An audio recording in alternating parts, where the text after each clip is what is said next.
Hello. Yeah. Right now, it's quiet and chatting and somebody's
Join the hall.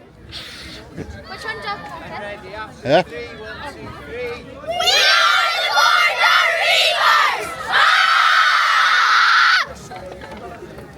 Reivers! Trusty assistant today is called Sophie, and we're going to try and fly some of our birds for you. Now, we haven't got a very big arena. Normally we have a much bigger area than this, but we're going to make do with what we've got. And to keep it safe, we're going to fly the birds on what we call a running line. And we would normally only do this when we're training birds. All the birds that we've got here today normally would fly free, and they fly free most days of the week. But when we're starting off with a new bird, before we can fly it free, we've got to train it. We've got to get it used to us, and we've got to be able to trust it not to fly away and not come back. And that's when we use a training line. And the training line is just a means to be able to test the bird before we reach the point where we're going to fly them free. Generally, once we've trained a bird, they fly free most days. The only thing that we do different is we fit a GPS tracker to them now, so if they do go flying off and missing in action, we can track them down and go and retrieve them without too much problem. But we're not going to fly any free today because we've got a public road this side and we haven't got anywhere where it's really safe. So I'm sure you can all understand, if a bird lands in the middle of there, then it's going to frighten the life out of everybody and it's liable to get hurt. So we're going to keep it simple. But what we are going to do, if there's any good girls and boys, which I'm looking and I'm not thinking that there's going to be very many, I can't see any. If there are any good girls and boys, we might get one or two in and let you have a bird come and land on your glove, okay? And for that we charge £10 each time, okay? So Sophie's going to start this little owl off. Now I'll let you into a secret. I don't really know much about this owl because I've not spent any time with it. I've not done any of the training. I've just had to ask Sophie to remind me how old he is, and he's 9 months old. So he's still just a young owl. He's called Spud, and even that's confusing me because we've also got another tawny owl at home called Thud. And when you get to my age, it doesn't take much to confuse you. So Sophie's just going to give him a couple of little test flights, a couple of little easy ones. So for those of you who don't know, Spud is a tawny owl. And a tawny owl is an owl that you'll find flying around in our countryside. This is his first time out at a display, and it's also the first time that he would be hearing my voice coming through the speakers. Whee! And when my voice comes through speakers, it's actually rather confusing, more so for owls, because owls have directional hearing, so they can pinpoint where the sound's coming from.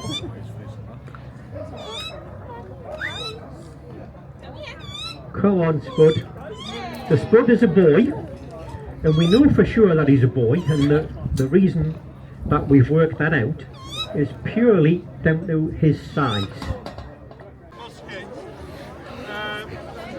It's quite early basic firearms. We fire a 3/4 diameter round lead ball with slow velocity, and they're fired by a piece of glowing rope that ignites the gunpowder in a priming pan and then fires the main charge. So they're quite basic weapons, but they do make quite a big bang. So it's quite a long procedure to load these guns. If you do all the commands in the manuals, it's 42 moves and 42 commands. That'll take about 5 minutes per shot. So we're going to try and do it a bit quicker today. So I've told the gentleman to make ready, which is load up, and I think we are just about ready to do a first volley.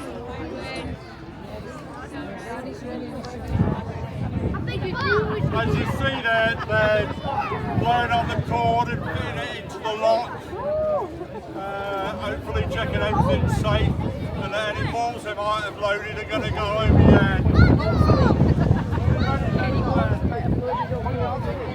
It doesn't help in windy weather either, because when you're pouring the priming powder in and the powder down the barrel, if the wind catches it, it can blow it everywhere.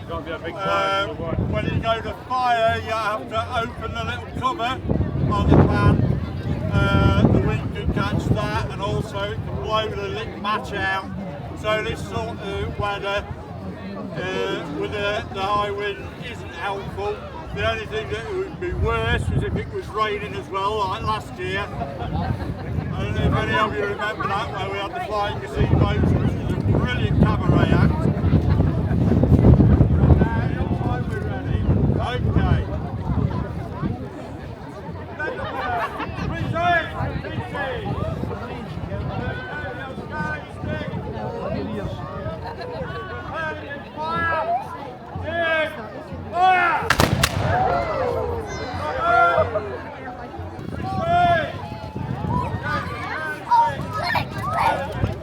Oh my God!